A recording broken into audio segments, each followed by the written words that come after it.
법무부 산하 검찰 과거사위원회의 활동 기한이 이번 달 말에 종료됩니다. 하지만 아직 김학의 전 차관 성접대 사건 등 각종 의혹이 아직 풀리지 못한 채 남아있는데요.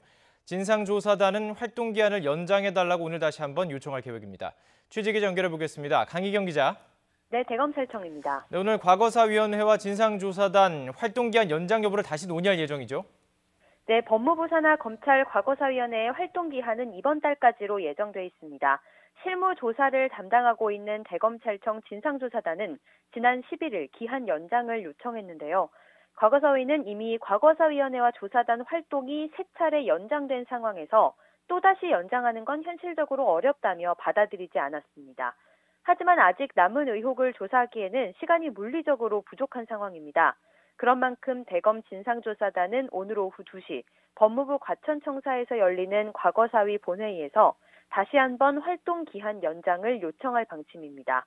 법무부와 과거사위에서 연장 요청에 난색을 표시하고 있는 만큼 오늘 바로 결론이 나오지는 않을 수도 있습니다. 네, 그렇다면 구체적으로 어떤 사건들에 대해서 이 활동 기한 연장을 요구하는 건가요? 네, 김학의 전 법무부 차관의 성접대 의혹과 용산 참사 사건입니다. 김 전 차관 의혹의 경우 2달 연장을, 용산 참사 사건은 3달 연장을 각각 요구할 예정인 것으로 전해졌습니다. 이 가운데 특히 김 전 차관 성접대 사건은 경찰이 송치 과정에서 디지털 증거 3만 건을 누락한 정황이 발견됐고, 검찰은 김 전 차관의 계좌나 이메일 압수수색 등 강제 수사를 시도조차 하지 않은 것으로 드러났습니다.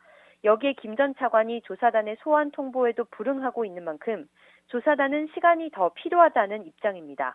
조사단은 연장 요청이 다시 한번 거부된다면 어설픈 결론을 내느니 조사 결과 보고서 자체를 내지 않는 방안도 검토하고 있는 것으로 전해졌습니다. 이럴 경우 법무부와 검찰의 과거사 청산 의지에 대한 비판이 더 커질 것으로 보입니다. 장자연 리스트 사건 재조사도 시간이 더 필요하다는 목소리가 조사단 내외부에서 나오고 있는데요. 고 장자연 씨 사건 재조사 기간 연장을 촉구하는 국민청원 추천수가 현재까지 60만 명을 넘어서기도 했습니다. 그러나 강제 수사권이 없다는 한계 등을 고려해 고 장자연 씨 사건 재조사는 예정대로 이번 달 안에 마무리 지을 가능성이 커 보입니다.